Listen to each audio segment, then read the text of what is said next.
I'm going to go over the solution here to practice problem Precipitation 2 using Excel. I'm going to show you how I did the calculations in Excel. I've shown you the complete solution here, and I'll talk about how I filled it in. But first I want to make a quick note about some of the calculations involving the lapse rate.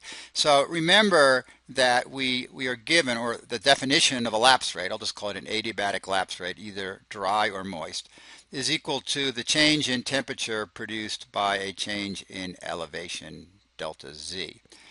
And just remember the values here. The dry adiabatic lapse rate is equal to 10 degrees C per kilometer, which works out to be 0.01 degrees C per meter. We're going to end up using that second value at times.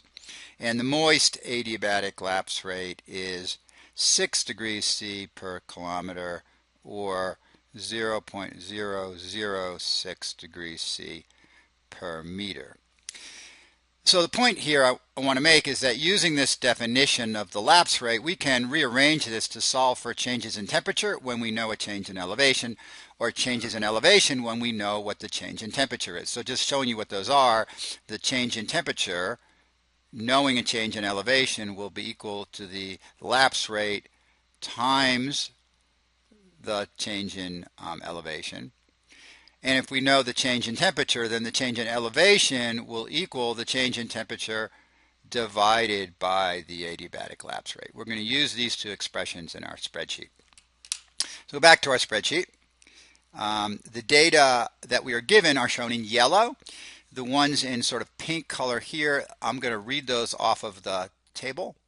The graph below, and the ones in gray are calculated. So we were given that at sea level elevation of 0, we had an air mass with temperature of 14 degrees and a relative humidity of 60%. So that's point A here. Here it's plotted, it's 14 degrees, and we have to figure out what the specific saturation is, specific humidity is, but what we know it's at 14 degrees, so we can read off of the graph here what the saturation level of specific humidity is, and hopefully you can see that's pretty close to 10 grams per kilogram. So I enter that value of 10 grams per kilogram, and then knowing that the relative humidity is 60%, I just take 60% of 10, and that equals 6. That's the calculated value there in cell E2, the actual value of the specific humidity initially. Then, from that position here at A, then, the air mass is going to rise, and as it rises, it's going to cool. It will continue to cool until it reaches the saturation curve at B. So it's going up the mountain, it's cooling at the dry adiabatic lapse rate. No precipitation is happening yet, and we can see from the graph that it has to cool. When we look at B here, we see that the temperature at saturation is just about at 6 degrees C. So it's going to have to cool from its initial temperature of 14 down to 6 degrees. So that's 6 degrees I read off of the graph. This is the saturation level. That's actually wrong. At that temperature, the saturation level is actually going to be at B. The saturation level is 6, right? 6 here.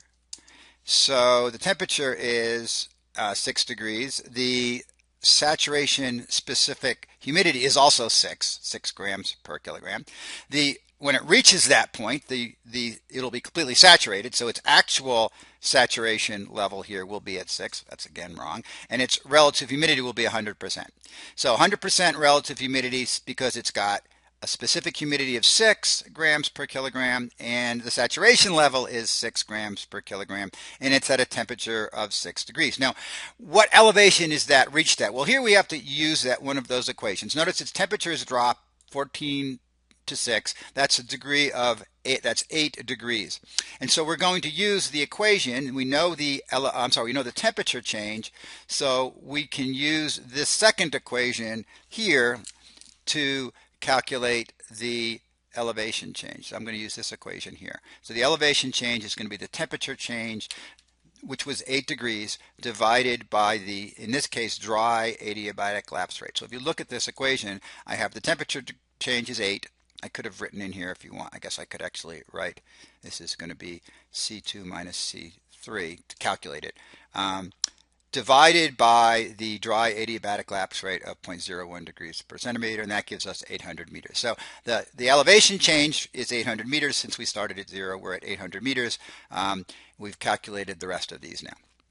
All right, so at this point now, once we've reached point B, we continue to rise, and now we know how much farther it's going to rise because we're given that the summit is at 1300 degrees. So now we know that the air has continued to rise another 500 meters, and we need to calculate its temperature at the summit. So now we're going to use the first of these two equations, right? We're given an elevation change, 500 meters, and we're going to use this equation to calculate the temperature change in rising from that point to the summit. And that's just simply going to be the now moist adiabatic lapse rate times the elevation change.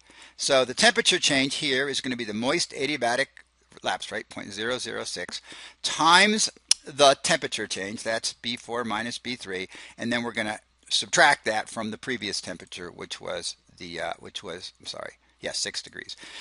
You can kind of do that in your head. It went up half a kilometer, and the moist adiabatic lapse rate is 6 degrees per kilometer, so it lost another 3 degrees, and its temperature will have dropped to 3 degrees. Once again, I can read saturation off the graph now. So now I'm at 3 degrees, and I read to point C. You can see that the saturation level, the specific humidity, has gone down to 5 grams per kilogram. We remain saturated, so the relative humidity is 100%, and the actual specific humidity is equal to the saturation level at 5 grams per kilogram. Finally, from the summit, we descend all the way down to 100 meters. So our elevation change here is now going to be 1,200 meters, and we can use our equation now, which says that the temperature change caused by that will be the change in elevation times the now dry adiabatic lapse rate, because we're off of the curve, right? So we're going to take the dry adiabatic lapse rate of 0.01, and we're going to multiply that by the elevation change, which is 1200 B4 minus B5, and we're going to add that to the previous temperature, which was in cell C4. And that gives us a final temperature of 15 degrees C. Once again, now that we know where we are, we can read the saturation level off of the graph. So we're at 15 degrees C, that's point D. We can see that the saturation levels, it looks like it's a little bit more than 10, so I wrote it at 10.5 grams per kilogram. The specific humidity has remained the same during that process, right? We're just moving to the right. We're not adding or subtracting water vapor from the atmosphere. So it remains at 5 grams per kilogram. And the relative humidity then is simply calculated by dividing the actual specific humidity of 5 grams per kilogram by the saturation level of specific humidity at 10.5 grams per kilogram. So that is where I get that number from, and I express it as a percent at 48%. So that's how you can solve this problem with Excel. We're a little bit more specific, more accurate perhaps, because we're actually calculating some of these numbers rather than just doing them sort of in our head like we did in the first problem. But it's essentially the same thing as the first practice problem, using Excel in this case to do the calculations.